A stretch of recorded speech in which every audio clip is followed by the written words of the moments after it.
tá? Então, na verdade, a aula de hoje, ela é uma aula que como é que se diz? Ela, em termos de slides, se vocês observarem, ela é uma aula bem curta, né? Na verdade, não aula, mas em termos de material, né? De quantidade de slide. Mas quando a gente fala, né, quando a gente observa o título da aula, a gente vê que é meio que um mix de tudo que a gente viu até hoje com algo a mais, porque tem uma palavrinha aí que está no título que eu não sei se vocês já ouviram falar, né? Que seria a palavra transativação, né? É, e aí, por que eu quis... qual foi a minha intenção de dar para vocês inicialmente uma base, né, de receptores fisiológicos, tudo aquilo, né, para depois entrar nesse processo de transativação, que é o que eu vou iniciar hoje para falar dessas vias envolvidas com esse processo, que eu vou detalhar para vocês, que é muito importante para tudo que acontece no nosso organismo. Porque, gente, a gente aprende tudo tão bonitinho, né? Na biologia molecular, na biologia celular, na fisiologia, na farmacologia, enfim, receptores tais, ativam vias tais, proteínas tais fazem isso, fazem isso, mas da mesma forma que os órgãos, como é que se diz, de determinado sistema, eles se integram para regular a atividade desse sistema. Quando a gente fala de células que também integram as suas funções para regular a atividade de um órgão, a atividade de uma célula também é regulada a partir da integração de vias de sinalizações que ocorrem não somente dentro dessa célula, quanto também fora dentro da célula. Então, a viagem que a gente vai começar hoje é muito importante, porque a gente vai meio que desmistificar o conceito de que uma via de sinalização vai ser sempre, ou na verdade classicamente, uma via que vai fazer aquilo e que porventura não se liga ou não está relacionada com outra coisa. Então, quando a gente fala de transativação entre, por exemplo, receptores, proteínas G, sinases e fosfolipases, que particularmente eu considero como os principais, como é que eu posso dizer, como as principais biomoléculas relacionadas aos mecanismos de sinalização e transdução celulares, né? Transativar seria trocar mensagens e sinais entre vias clássicas. Então, hoje a gente vai viajar do ponto de vista em que a gente vai entender que, por exemplo, a atividade desencadeada após a ativação de um receptor, por exemplo, acoplado à proteína G, pode, para regular processos fisiológicos, estar extremamente interligada e ser dependente da atividade, por exemplo, de receptores que a gente viu que são receptores catalíticos, tirosina sinase. E isso a gente fala que se um receptor acoplado à proteína G, a atividade dele depende da atividade de um receptor tirosina sinase, né? A gente imagina que as vias de sinalizações, elas quando uma depende da outra, elas se transativam. A transativação é um processo de ativação cruzada, né? Então, isso acaba desmistificando o que a gente imagina que ocorre de forma separada. Não ocorre de forma separada. E a gente vai ver exemplos um tanto quanto clássicos, quanto também no final algo que é um pouco complexo. E eu sempre gosto de trazer vias de sinalizações relacionadas ao câncer.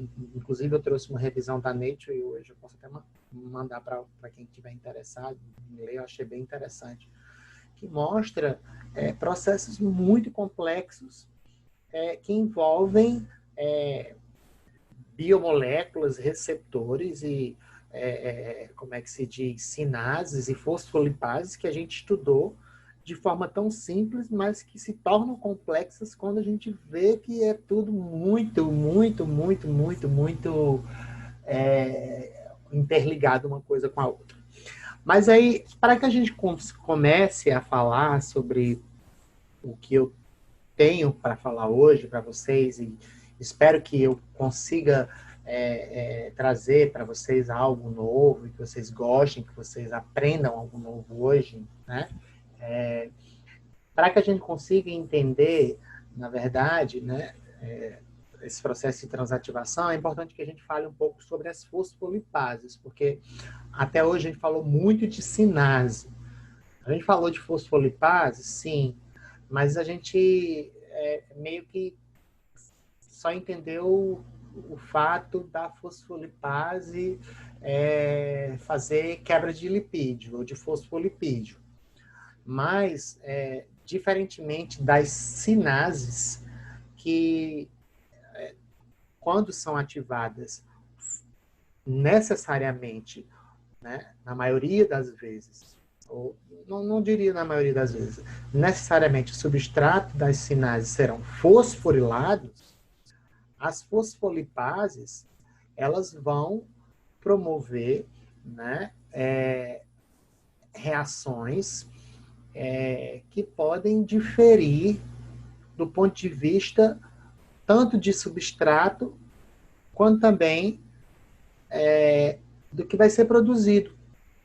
E aí a gente precisa entender que é isso que faz com que as fosfolipases elas sejam classificadas em diferentes tipos, né? E aí eu trago aqui, no caso, a fórmula geral, né, dos principais fosfolipídios de membrana, no caso, que são alvos de fosfolipases, né? Essas, como é que se diz, ligações SN1, SN2 e SN3 são geralmente as principais ligações onde as fosfolipases que a gente vai falar agora, elas agem sobre, né, para gerar o produto da reação que elas catalisam, né? E aí, geralmente, os fosfolipídios mais importantes de membrana, principalmente, que são substratos de fosfolipases, são esses aqui, né? A fosfatidiletanolamina, a lecitina, que também é conhecida como a fosfatidilcolina, e o fosfatidilinositol. E aí, quando a gente fala de fosfolipase, existem principalmente, né, de forma clássica, porque na verdade eu estou falando de fosfolipase, dos tipos de fosfolipase, mas essas fosfolipases também se classificam em subtipos, e existem inúmeros subtipos. Eu não vou entrar em detalhes nesse detalhe de subtipo de fosfolipase, porque aí já a gente vai, como é que se diz, vai ficar muito complexo. Eu acho que é desnecessário, né, nesse momento. Eu só quero que vocês entendam o porquê que, por exemplo, a fosfolipase C, que é a que a gente mais estudou até agora, inclusive a gente estudou 3 tipos de fosfolipase C, na verdade 3 subtipos. Se vocês lembrarem, a gente estudou a fosfolipase C beta 1, que geralmente é ativada por receptores acoplados à proteína GQ/11, né? E ela é ativada pela subunidade alfa-GTP desses receptores. Mas a gente também estudou a fosfolipase C beta 2, que eu lembro de ter comentado com vocês em aulas anteriores, né?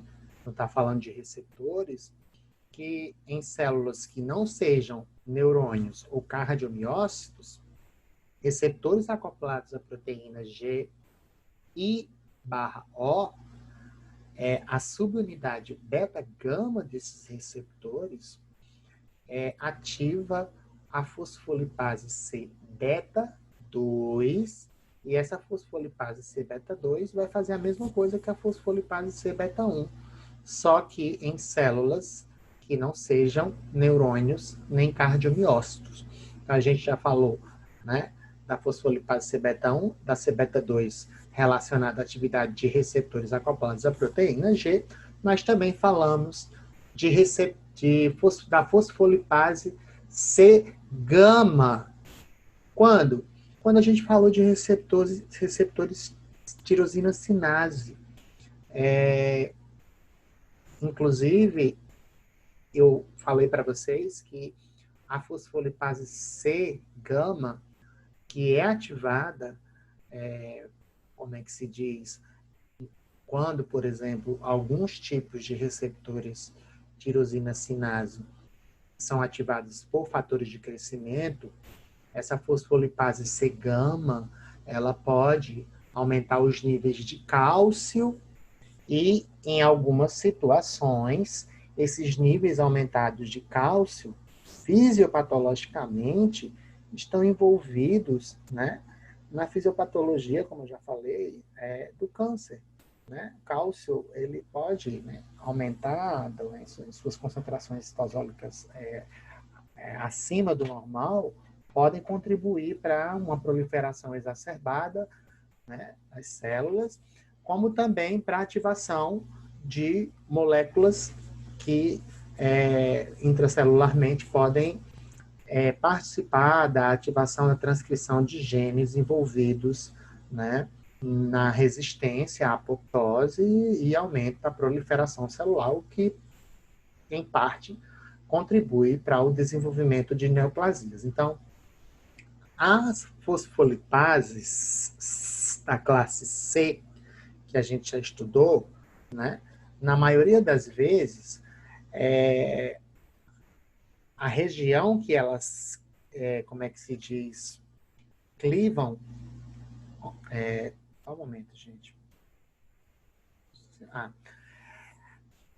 Na fórmula geral desses fosfolipídios de membrana, né, é essa região aqui, onde essa seta está mostrando, né? E geralmente as fosfolipases C, elas geram como produtos o DAG, que é o diacilglicerol, e o IP3, que a gente sabe muito bem o que vai acontecer, vai gerar aumento de cálcio, né? Mas existe também uma fosfolipase bastante importante, que é a fosfolipase A2, muito, muito, muito importante, gente, essa fosfolipase. Mas eu vou deixar ela para daqui a pouco. A fosfolipase A1 também é conhecida, particularmente a fosfolipase 1, ela participa de alguns processos fisiológicos, mas assim, ela é muito dependente da atividade de outras fosfolipases, a exemplo da fosfolipase A2, a exemplo da fosfolipase D. Mas assim, como fosfolipases, pelo que eu já li, pelo que eu já estudei e pelo que eu trago de informação e de informações para vocês, eu acho que assim, as que estão mais envolvidas em processos fisiológicos e também fisiopatológicos são as fosfolipases C, que a gente já estudou, 3 principais subtipos, e a fosfolipase A2, gente, que é muito importante. Eu não sei se o pessoal do início, né, da parte básica, está bem no início dos cursos, né, já ouviu falar nessa fosfolipase, já viu na parte da bioquímica, que é muito importante. Inclusive, eu tenho sentido falta disso na bioquímica em todos os cursos que eu ministro, a parte, por exemplo, de anti-inflamatórios, que sejam esteroides ou não esteroides. Eu tenho sentido falta da parte do conhecimento de lipídios bioativos, a função dos lipídios bioativos, que assunto da bioquímica, que às vezes os alunos eles chegam meio crus, né? Quando a gente vai dar essa aula de farmacologia, os alunos eles chegam meio crus e a gente tem meio que se virar, tem que voltar e tem que, como é que se diz, explicar as funções biológicas desses lipídios bioativos para que eles consigam entender melhor as ações dos fármacos e também os efeitos adversos. Para vocês terem ideia, né, para quem já teve, por exemplo, aula de anti-inflamatórios, não esteroidais e glicocorticoides ou corticoides, por exemplo, deve lembrar que a fosfolipase A2 ela é uma enzima muito importante porque ela simplesmente ela sintetiza um ácido graxo chamado de ácido araquidônico. E o ácido araquidônico, gente, ele produz lipídios bioativos como prostaglandinas, como tromboxano A2, que são, né, prostaglandinas muito importantes no que diz respeito a processos inflamatórios, né, proteção da mucosa gástrica, regulação da pressão arterial. O tromboxano A2, o próprio nome está falando, tromboxano, vem de trombo, é importante para a coagulação sanguínea, né? Não é à toa que a aspirina, que é um anti-inflamatório, que tem como fármaco o ácido acetilsalicílico, que é o AS, também é utilizada como, na verdade, não como anticoagulante, sim como antiagregante plaquetário, para prevenção, né, da formação de trombos. E, assim, o mecanismo de ação está totalmente relacionado a essa questão da formação de tromboxano A2. A fosfolipase A2 também é muito importante do ponto de vista da fisiopatologia de doenças respiratórias, a exemplo da asma, porque a asma é uma doença inflamatória. Inclusive, né, os leucotrienos, eles estão intimamente, intrinsecamente envolvidos na fisiopatologia da asma.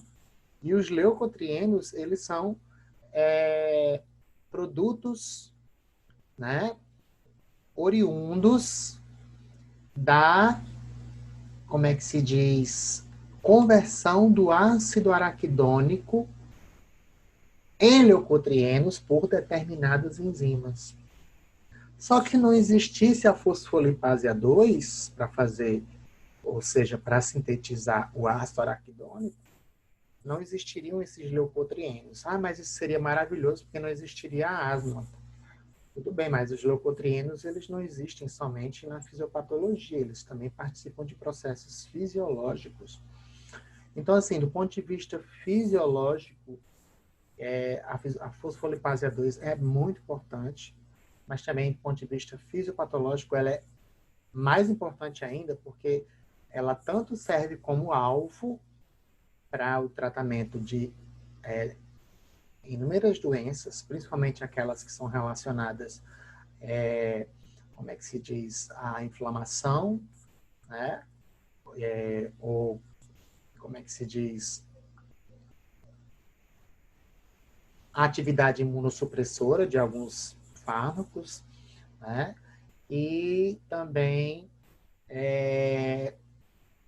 outros processos fisiopatológicos que podem não estar relacionados à inflamação ou não estão relacionados à inflamação, mas que envolvem também a atividade da fosfolipase A2, mesmo que não seja somente a atividade dela, mas ela participa, né, como é que se diz, de maneira como se fosse um ajudante daquela via de sinalização, que seja fisiológica ou não. E aí eu meio que destaco, né, cada um aqui, acabei esquecendo dessas animações que eu tinha feito, mostrando qual que seriam os principais fosfolipídios que cada fosfolipase tem como principal substrato para a síntese, né, dos seus produtos. Mas em relação à fosfolipase A2, que eu ainda continuo falando mais, porque a fosfolipase C, ela já foi, né, bastante estudada, né? A gente já falou bastante da fosfolipase C, mas ainda falaremos. A fosfolipase A2, na verdade, ela existe em várias também, em vários subtipos ou isoformas. E aí, o que é que eu estou querendo dizer? Estou querendo dizer que a fosfolipase A2 ela pode ser encontrada tanto dentro da célula, e aí a gente chama ela de quê? De fosfolipase A2 citosólica, né? Muitas vezes também, na verdade, classificada como tipo 4. Mas existe, essa é a principal, né? Existem também outras isoformas da fosfolipase A2, por exemplo, a fosfolipase A2, que é secretada das células por determinados mecanismos. Então, ela não é citosólica, ela é uma isoforma secretada, ou seja, extracelular.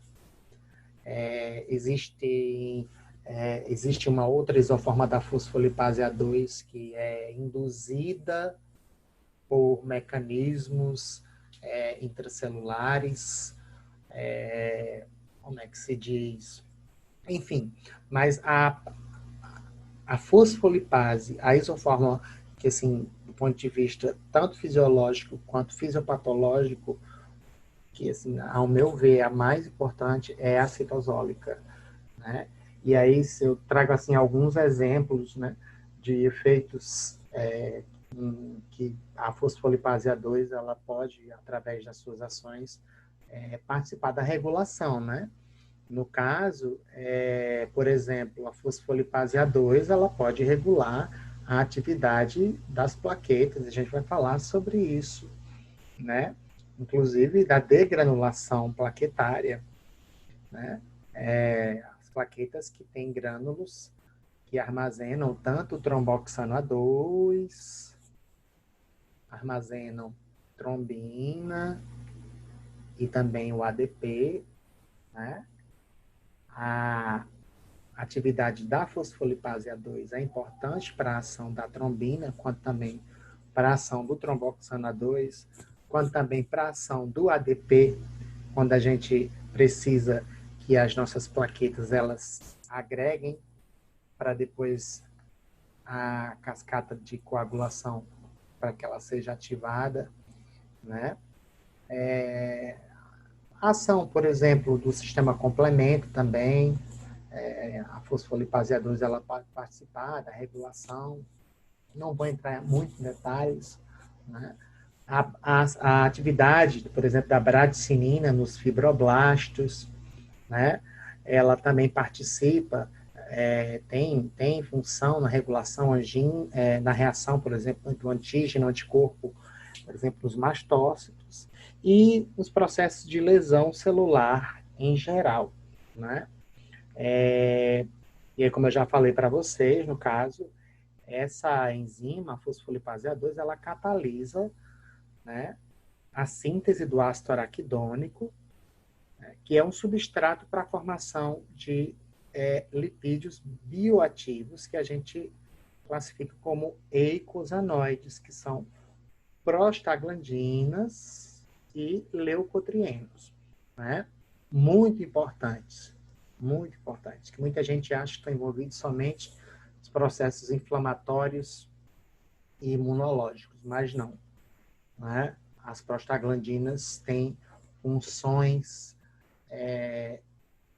fisiológicas, inúmeras funções fisiológicas, inclusive esses produtos aqui, esses eicosanoides, nesse artigo que eu trouxe da Nature Reviews, mostra que esses produtos também participam da fisiopatologia de, como é que se diz, alguns tipos de cânceres, né? Inclusive do processo de metástase, para vocês terem ideia, né, da importância fisiológica e também fisiopatológica dos produtos, né, como é que se diz, de reações catalisadas pelas fosfolipases A2, principalmente a citosólica, tá? Gente, quem não for entendendo, pode me parando e pode me perguntando, né? Essa figura aqui eu trago mais com a questão, né, mostrando a importância fisiológica do produto principal da reação, né, que é catalisada pela fosfolipase A2, que no caso é o ácido araquidônico, aí a gente até fala, né, a cascata do ácido araquidônico, né, aí o ácido araquidônico, que é substrato, por exemplo, para enzimas ciclooxigenases, né, que nós temos duas isoformas, a COX-1 e a COX-2, né, que são enzimas que são bastante importantes para a atividade, né, de fármacos anti-inflamatórios não esteroidais. Esses anti-inflamatórios inibem essas enzimas aqui, né? Mas essas enzimas, elas produzem prostaglandinas e também tromboxano A2 para regular não somente a atividade inflamatória, como também, por exemplo, tromboxano A2, ele como é que se diz? Ele é produzido principalmente por plaquetas, e aí ele regula a agregação plaquetária, ele tem o quê? Ação vasoconstrictora, né? Ele promove mobilização do cálcio intracelular, porque o receptor do tromboxano A2 é um receptor metabotrópico acoplado à proteína G, que causa aumento do cálcio intracelular, por isso que ele causa contração de músculos lisos, totalmente o contrário dessa prostaglandina aqui, que também é um produto, né, da via ou da cascata do ácido araquidônico. Ou seja, a prostaglandina I2 e o tromboxano A2 são dois produtos sintetizados a partir do ácido araquidônico que devem ser, na maioria das vezes, quando a gente fala desse sistema cardiovascular principalmente, a produção dessas duas substâncias deve ser um equilíbrio, né? Porque se vocês observarem, aqui tem até que eles têm efeitos opostos. Então, eles são, por exemplo, substâncias que que a gente chama de antagonistas fisiológicos, né? Ou seja, eles agem em receptores diferentes, mas eles, mesmo agindo em receptores diferentes, as ações que eles causam desencadeiam efeitos diferentes, opostos.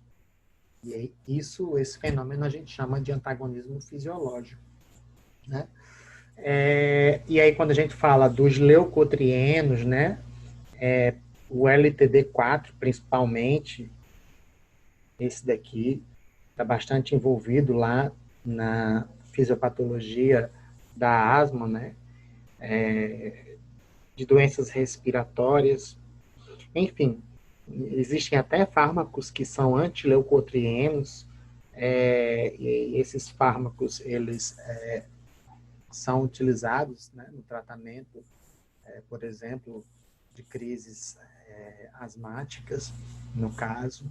Então, só para vocês verem um pouco a importância fisiológica e fisiopatológica da fosfolipase A2, porque essa cascata inteira aqui de moléculas que geram esses efeitos fisiológicos, essa cascata ela vem de uma substância só, que é o ácido araquidônico produzido pela fosfolipase A2. Então, para vocês verem a importância, né, biológica tanto da fosfolipase A2 quanto dos seus produtos, né? Produtos que sejam eles indiretos, quanto o produto direto que é o ácido araquidônico. Mas aí eu cheguei onde eu gostaria de chegar realmente, que seria no caso da transativação de vias de sinalização, ou de sinalizações, perdão. Quando eu começo a falar de transativação, eu começo a falar da transativação da via de sinalização que faz com que a fosfolipase A2 ela seja ativada, né? Principalmente a fosfolipase A2 citosólica. Por quê?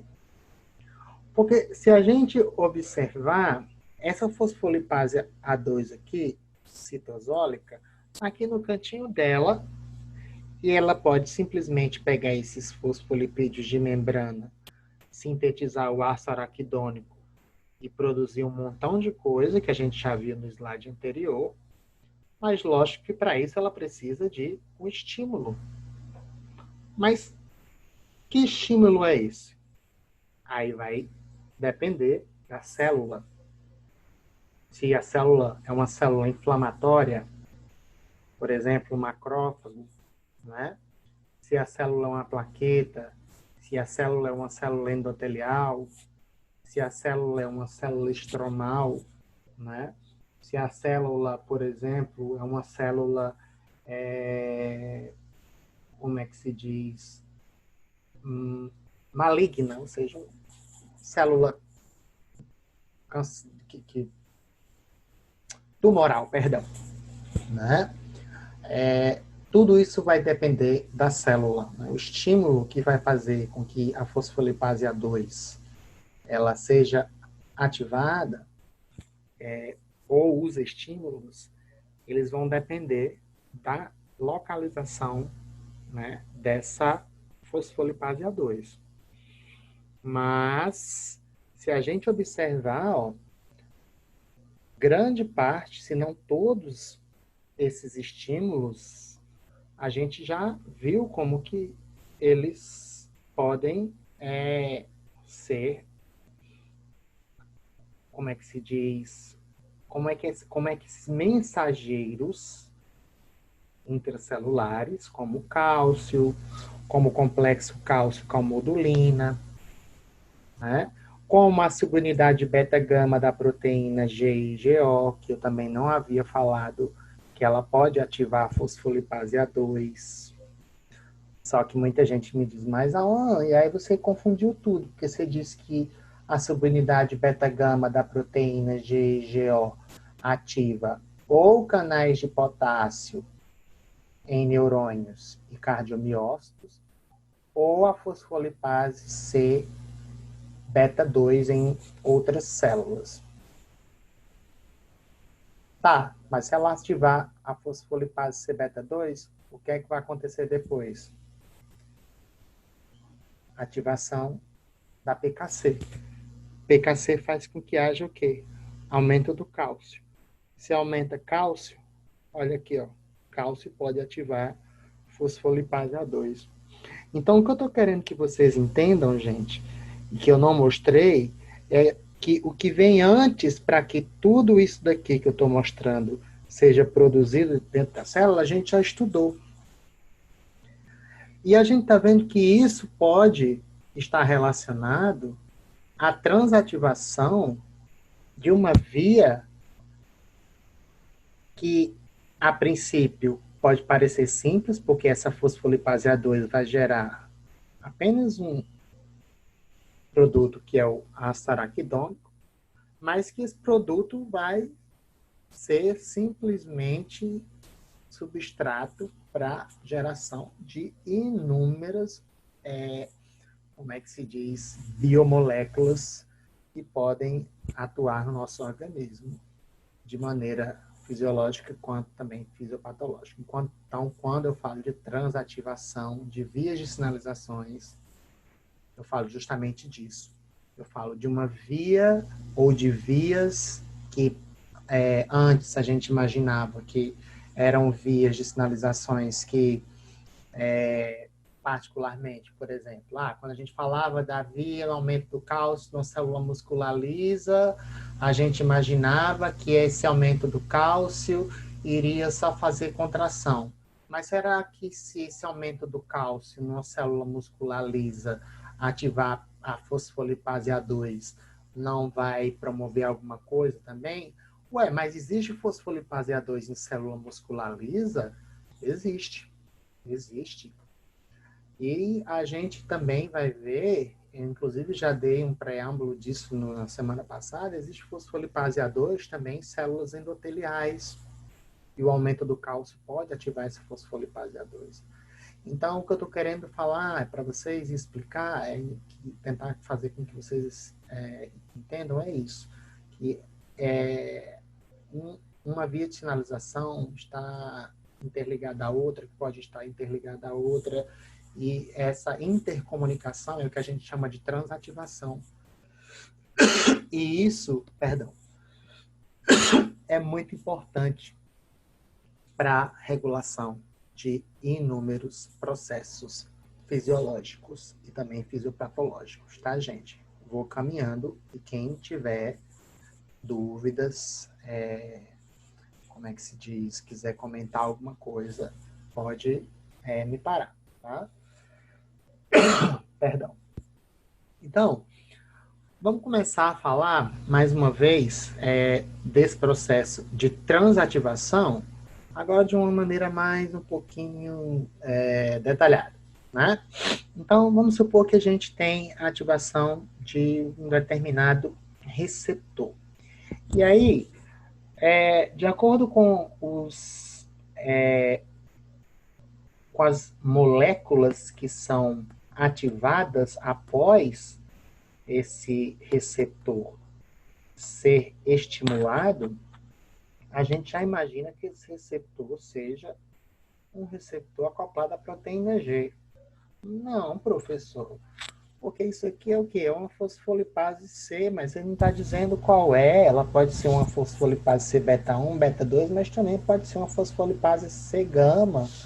Então, esse receptor pode ser um GPCR, mas também pode ser um receptor tirosina cinásia. Ok, perfeito. Né? Mas o que importa é o quê? Que, independentemente do subtipo de fosfolipase C, que vai haver é o quê? Conversão do PIP2 em diacilglicerol e IP3, duas substâncias devido a características químicas distintas, ou seja, IP3 é hidrofílico, diacilglicerol é lipofílico, tomam caminhos distintos dentro da célula, né? E aí o diacilglicerol ativa PKC, enquanto que o IP3 vai lá para o retículo endoplasmático ativar o seu receptor para depletar as reservas de cálcio lá no retículo. O que a gente sabe sempre é que, independentemente do DAG ou do IP3, na maioria das vezes em que a gente tem ativação de fosfolipase C, independentemente do subtipo, vai haver o quê? Aumento na concentração do cálcio, e isso ativa, como nós já vimos anteriormente, a fosfolipase A2. Então, esse é um exemplo de transativação de vias de sinalização, porque eu tenho ativação de uma via clássica de um receptor que pode ser aproveitado, por exemplo, esse aumento do cálcio pode ser aproveitado para outros processos dentro dessa célula, mas ao mesmo tempo está também ativando essa fosfolipase A2. E aí ela começa a fazer o quê? Hidrolisar fosfolipídios, gerar ácido araquidônico e fazer outras coisas que a gente pode, né? Que a gente vai comentar depois.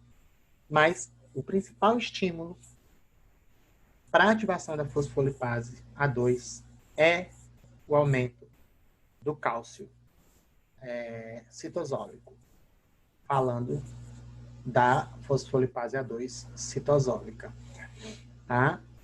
Perdão, gente. E aí, quando a gente fala em relação à questão da fosfolipase A2, inclusive eu já mostrei isso lá no primeiro slide, né? Ela cliva essa ligação aqui, éster SN2 desses fosfolipídios de membrana, formando ácido araquidônico, e a fosfolipase C faz o que a gente também já havia comentado, sintetizando isso e isso. PKC pode ativar pelo aumento do cálcio a fosfolipase A2 e, no final de tudo, causar o quê? Síntese de ácido araquidônico. Eu trouxe esse slide novamente, principalmente destacando esses dois sistemas efetores, né? GQ/11, que a gente fala da fosfolipase C-beta 1 e da fosfolipase C-beta 2, a gente já pode imaginar o porquê, porque eu já falei delas hoje, né?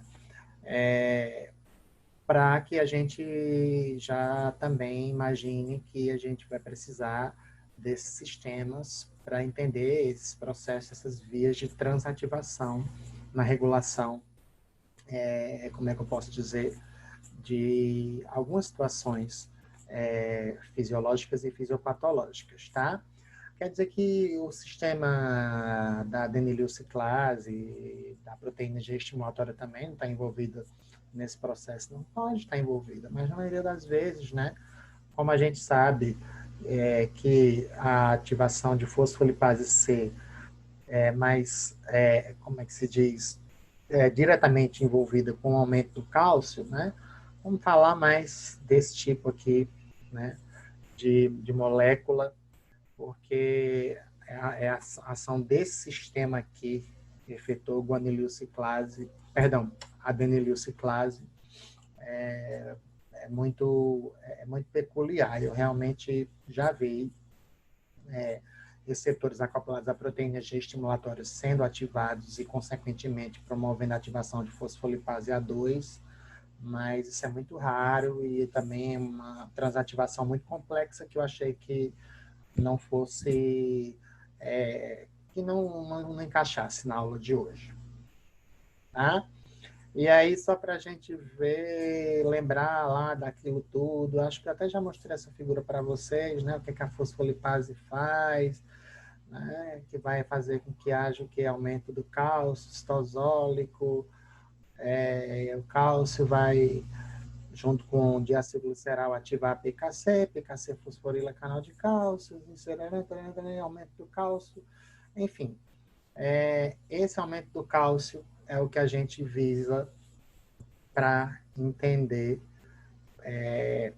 como é que se diz, os processos de transativação de vias de sinalização e ativação da fosfolipase A2, como eu havia falado, que é o principal sinalizador para ativação dessa enzima, né? Então, um exemplo, gente, que nós poderíamos falar sobre, como é que se diz, é da regulação da coagulação sanguínea, né? A coagulação sanguínea é um processo bem complexo, né? Então, sempre que a gente tem uma injúria vascular, a gente imagina que para o sangue da gente começar a coagular, ou para que ele coagule, acontece o quê? Plaqueta agrega, cascata de coagulação é ativada, é formado um tampão, e aí o coágulo impede o sangramento. Mas tem muito mais coisa envolvida nisso, né?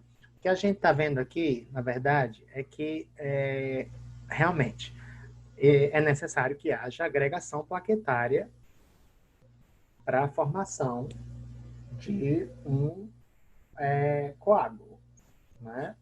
E essas plaquetas, para serem agregadas, elas têm que ser o que? Ativadas. Todavia, as plaquetas, quando não o vaso, um vaso sanguíneo, por exemplo, uma condição fisiológica, ele não está injuriado, elas estão, né, são componentes sanguíneos que estão no estado de repouso, estão livres. E aí elas não estão agregadas, né? Mas lógico que existem moléculas sinalizadoras para isso. Para dizer, ó, a plaqueta fica na sua forma livre, fica em repouso, não fica agregada, que não é a hora de você ficar agregada. Mas no momento que você precisar ficar agregada, a gente vai e sinaliza para você agregar. E aí é onde a gente vai começar a falar desses processos de transativação de vias, agora na regulação de, por exemplo, de um processo fisiológico que é a coagulação sanguínea, né? Então, a coagulação sanguínea, gente, o hemostasia, ela depende de três principais fenômenos. O primeiro deles é o que a gente chama de vasoconstricção neurogênica. Então, o que acontece? Aqui a gente tem o meio extravascular e aqui ocorre uma lesão no vaso, né? Quando um vaso ele é lesionado, a célula endotelial, que aí, como eu já falei para vocês, eu acho que é uma célula incrível, né? Essa célula lesionada, ela, apesar desse processo ainda ser um processo que é um tanto quanto, não que seja desconhecido, mas como que ele ocorre, por que que ele ocorre, não se sabe o porquê, mas o primeiro processo que ocorre para geração de um coágulo é a liberação de endotelina pelas células endoteliais lesionadas. E essa liberação de endotelina, a gente chama, na verdade, a gente denomina, perdão, como é que se diz, de um processo dependente de uma ativação neural ou dependente de, como é que eu posso dizer, atividade regulada, né, por neurônios ou por neurotransmissores. Então, como que isso ocorre realmente é o que não se sabe muito bem. Mas essa endotelina, que é liberada depois de uma lesão de um vaso, ela promove vasoconstricção. E essa vasoconstricção é o primeiro fenômeno que ocorre para sinalizar para as plaquetas que antes estavam livres e inativas, em repouso, que tem alguma coisa errada. E essas plaquetas, quando elas, como é que se diz, observam e são ativadas por esse processo que é desencadeado principalmente pela liberação de endotelina pelo endotélio, elas entram num processo de degranulação, né? Então, o primeiro processo é o processo de liberação de endotelina, vasoconstricção neurogênica, né? Dependente da ação neural, via atividade da endotelina. E aí, depois, o que é que vai acontecer? Ativação plaquetária.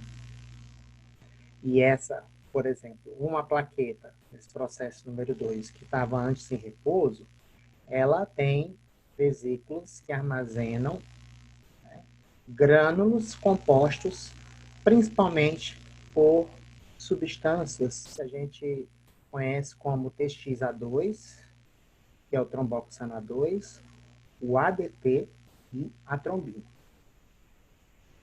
E aí acontece o quê? Quando essa plaqueta ela é ativada por esse processo número 1, ela simplesmente começa a degranular. E aí, essa degranulação, ela tem uma função de liberar esses grânulos para que, principalmente, o tromboxano A2 haja de forma autóctona. E aí, olha só o que acontece. Coisa engraçada. O tromboxano A2 ativa o seu receptor na plaqueta onde ele, ou de onde ele é liberado, porque ele estava armazenado. E o receptor dele é acoplado à proteína GQ/11. E aí acontece o quê? Depois que ele ativa esse receptor, a gente já sabe, GQ/11 vai ativar fosfolipase C-beta-1, converter P e P2 em DAG e P3, né? Todo mundo aqui já está cansado de saber disso. E aí a gente sabe que no final de tudo, gente, olha o que é que vai aumentar. Isso. Só que essa plaqueta, ela não consegue agir sozinha, ela precisa agregar. E essa molécula de tromboxano A2 que estava dentro desse grânulo, que compunha esse grânulo, ela já promoveu a sua ação dela. Então, se ela já promoveu a sua ação dela, que é uma ação autócrina, agora ela precisa promover uma ação parácrina. Mas será que vai ser o mesmo tromboxano A2 que agiu de forma autócrina e vai ativar outra plaqueta para agregação plaquetária começar a acontecer de maneira mais, como é que eu posso dizer, coordenada e mais intensa, até que a gente tenha ativação, como é que se diz, da cascata de coagulação? Não necessariamente. Por quê? Porque, gente, as plaquetas, elas expressam exatamente a fosfolipase A2 citosólica. Então, a gente está observando o quê? Uma via de transativação dentro da plaqueta que é extremamente essencial para o processo de coagulação sanguínea, antes, lógico, da coagulação para agregação plaquetária. Por quê? Porque esse tromboxano A2 aqui, ele fez a sua ação e agora a gente precisa de uma nova molécula de tromboxano A2 ou de mais moléculas de tromboxano A2. E quem é que produz tromboxano A2? Tromboxano A2, a gente já viu que é um produto que é gerado a partir da atividade de enzimas que agem sobre quem? Sobre o ácido araquidônico. Só que só existe produção de ácido araquidônico se houver ativação da fosfolipase A2. Então, por isso, eu estou falando, a ação autócrina desse TXA2 aqui faz o quê? Aumenta o cálcio para ativar a fosfolipase A2 na plaqueta e a fosfolipase A2 sintetiza ácido araquidônico para sintetizar mais tromboxano A2. E aí sim, esse tromboxano A2 agora age de forma o quê? Parácrina, ativando outras plaquetas. E aí uma plaqueta começa a se agregar a outra, que vai se agregando, que vai se agregando. Então, olha como essas vias elas se interligam, né? Uma enzima que e olha, para esse ácido araquidônico sintetizar esse tromboxano A2, não é também tão simples assim não, né? Existe outra via de sinalização que faz isso. Mas, para não deixar tudo mais complexo do que já está aqui, eu fiz esse desenho, né, de forma resumida.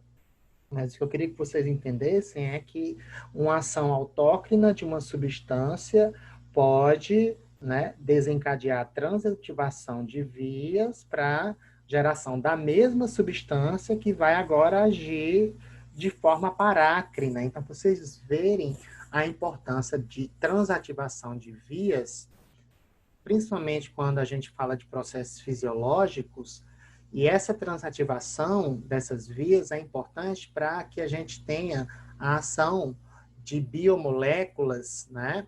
E de, como é que se diz, mecanismos de vias de sinalização de forma coordenada, tá? Então, eu quis mostrar para vocês essa questão da coagulação sanguínea e da agregação plaquetária em relação ao tromboxana 2, principalmente em relação a essa transativação, para mostrar para vocês, principalmente em relação a essa questão da fosfolipase A2 e dessa questão da ação autócrina e parácrina nesse momento em que isso tudo acontece. Alguém tem alguma dúvida, algum questionamento, algum comentário?